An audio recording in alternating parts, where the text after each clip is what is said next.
La conférence de Munich sur la sécurité est un événement annuel qui rassemble des dirigeants mondiaux, des experts et des représentants de la société civile pour discuter des défis de sécurité les plus pressants. Mais une question se pose, quels sont les enjeux de ces négociations ? Eh bien pour y répondre et pour en parler, nous sommes en direct depuis Paris avec Christophe Boutin, analyste politique. Christophe Boutin, bonsoir et merci d'être avec nous. Bonsoir. Alors la conférence aborde les questions de sécurité internationale, notamment la guerre en Ukraine, les conflits au Soudan, en République démocratique du Congo et au Myanmar, ainsi que les menaces terroristes et cybernétiques. Quels impacts peuvent avoir les décisions de la conférence de Munich sur la sécurité mondiale ? Écoutez, je dirais qu'en 2026, on peut considérer qu'il y a à peu près 5 grands impacts de la conférence de Munich sur la sécurité mondiale. Le premier porte sur l'éventualité du renforcement des capacités militaires de l'Union européenne. On sait que l'armée allemande veut renforcer ses moyens avec des soutiens financiers massifs.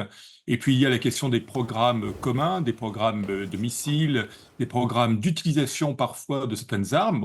Bien évidemment, on parle beaucoup en ce moment de parapluie nucléaire et de l'évolution du parapluie nucléaire. C'est le premier point. Le deuxième point, c'est très logique, c'est l'impact sur la guerre en Ukraine et sur la sécurité européenne. Comment va-t-on financer et continuer à financer la guerre en Ukraine ? Comment va-t-on permettre à l'Ukraine de participer, de s'intégrer dans la base de défense européenne ? Quels vont être les moyens financiers ? Voilà, je crois, un point tout à fait important. Troisième élément, mais vous l'avez évoqué dans votre journal très, très justement, c'est la question du lien transatlantique. Vous avez signalé à très juste titre la différence entre le ton de Monsieur Vance l'année dernière et celui de Monsieur Rubio cette année, beaucoup plus apaisé, mais il ne reste pas moins qu'il faut redéfinir le lien transatlantique, redéfinir aussi le rapport de l'Union européenne et de l'OTAN, redéfinir la place de l'OTAN par rapport à la nouvelle stratégie de défense américaine. Je crois que c'est important de le voir. Ici, l'Union européenne, là, a des efforts à faire. Et puis, il y a la question du multilatéralisme, pardon. C'est vrai qu'actuellement, il ne se porte pas très bien, hein, faut dire ce qui est. Nous avons quelques blocs très, très violents, très puissants, avec des actions massives. Et l'ONU, par exemple, est un petit peu en perte de vitesse. Sans doute faut-il, et c'est un élément qui devrait ressortir de cette conférence, sans doute faut-il revivifier ce multilatéralisme qui est une instance au minimum de dialogue très importante. Enfin, et je conclurai avec ça, il y a les nouvelles sécurités, la sécurité bien sûr des chaînes d'approvisionnement, ça c'est un élément qui a été mis en avant par l'Union européenne, et puis on met aussi en avant d'autres insécurités, l'insécurité face à l'évolution climatique, l'insécurité face aux migrations, voilà des éléments qui sont pris en compte, vous le voyez donc c'est quelque chose de très global et c'est une analyse très importante. La conférence de Munich sur la sécurité met l'accent sur la nécessité de renforcer la coopération internationale afin de relever des défis de sécurité mondiaux. Quels sont, selon vous, les principaux enjeux de sécurité en Europe, Christophe Boutin ? Le premier enjeu, c'est bien évidemment la place de la guerre en Ukraine. Je crois que c'est le point essentiel qui a été développé et qui va être développé. Il y a un soutien massif financier qui est prévu. Il s'agit, je le disais, d'intégrer Kiev dans l'industrie de défense, de la base de défense européenne. Il y a des tensions internes en Europe sur cette question. Il y a des tensions entre l'Allemagne et la France. Il y a des tensions sur l'intégration ou pas de la Grande-Bretagne dans une force de stabilisation. Bref, tout n'est pas clair et c'est le premier point. Le deuxième élément, c'est, je crois, la place de l'autonomie européenne en matière de défense. La France, l'Europe est en train de créer, avec l'EDIP, European Defence Industry Programme, un programme industriel, si vous voulez, spécifique. Elle cherche d'un côté, ou du moins elle le prétend, à s'affranchir des achats qui sont notamment des achats faits aux USA, mais d'un autre côté, actuellement, beaucoup d'États européens continuent à acheter un matériel aux USA. Il y a donc ici un débat entre ce que peut être l'autonomie en matière de défense, en matière de, je dis, de production de défense, et c'est un point important. Enfin, il y a toute la question de ce qu'on appelle les menaces hybrides, dont on parle beaucoup actuellement. C'est vrai qu'on a des régimes extérieurs qui perturbent, qui peuvent perturber des régimes au moment des élections, mais pas seulement, qui peuvent ainsi conduire à envisager une défense qui n'est pas seulement une défense militaire, mais qui est bien une défense tout azimut. Alors les participants à cette conférence de Munich discutent de l'avenir de l'OTAN et de l'Union européenne, ainsi que le rôle dans la sécurité mondiale. Y a-t-il un risque que les divisions au sein de l'OTAN et de l'Union européenne pourraient affaiblir la position de l'Ukraine, par exemple ? Oui, tout à fait. Vous avez parfaitement raison sur ce sujet. Il y a déjà des divisions au sein de l'OTAN, on le voit, puisque actuellement, les Américains ont plutôt tendance à se repositionner d'une part sur le Pacifique et d'autre part sur les USA eux-mêmes, protéger les USA, et donc veulent jouer un rôle moins important sur la dimension européenne. Et ils estiment aussi qu'ils ont apporté beaucoup de protection, beaucoup d'argent, et que c'est maintenant à l'Union européenne de participer à sa propre défense. Ce qui veut dire donc engager des sommes importantes en faveur de l'Ukraine. Et là, il y a donc des tensions. Ça d'autant plus que, si vous voulez, l'Allemagne cherche à jouer actuellement un rôle peut-être plus important. L'Allemagne, qui veut remonter en puissance militairement, veut jouer un rôle plus important au sein de l'OTAN, et je dirais parfois est presque en concurrence avec la France dans certains commandements. C'est le premier point.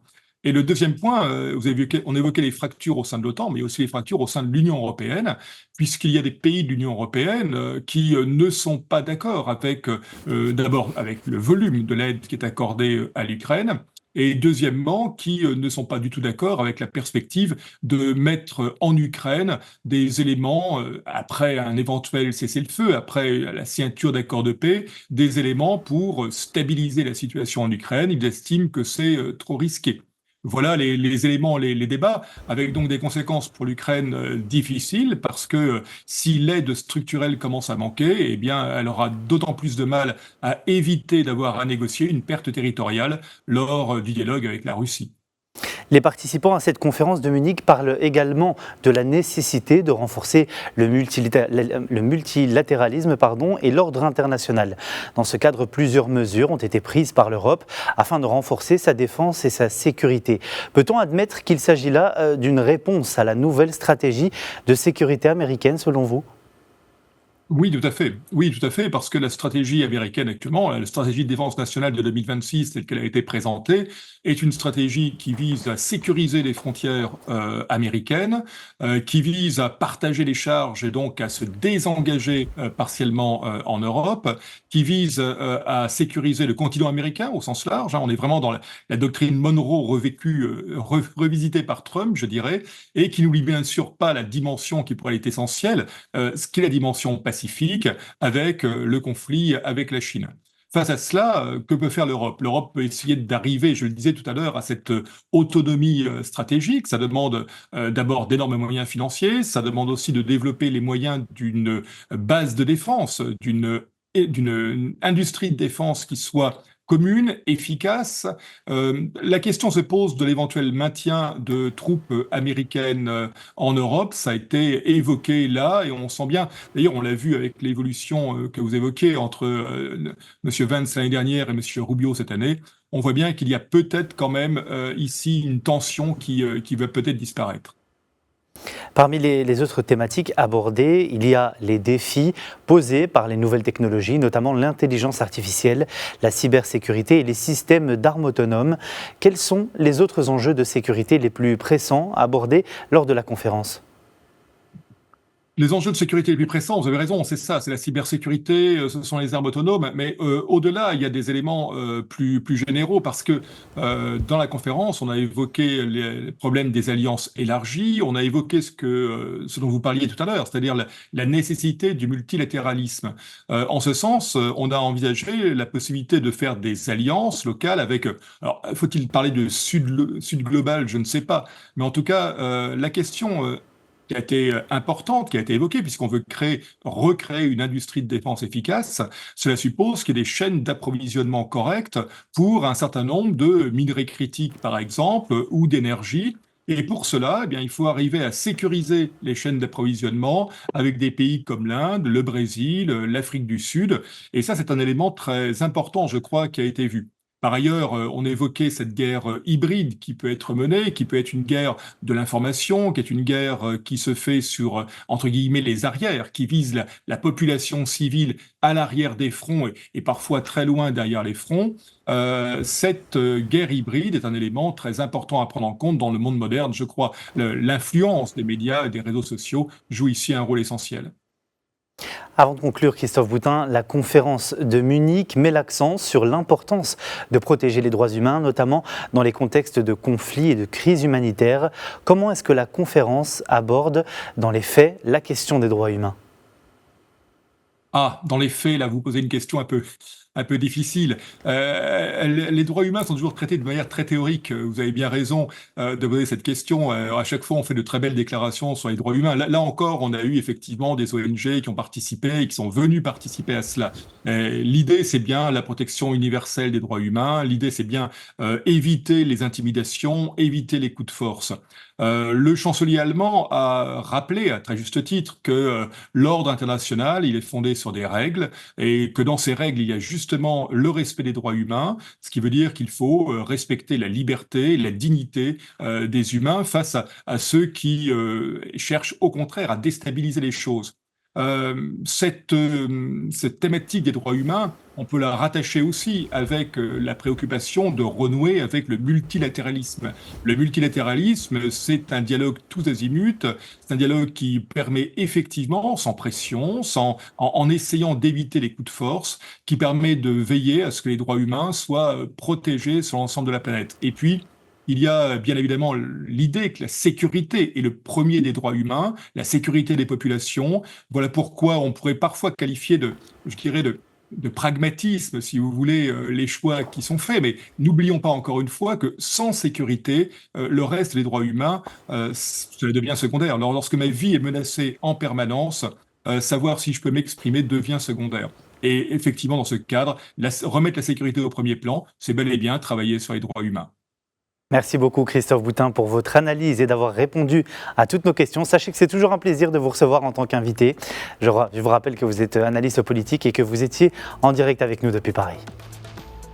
Merci à vous.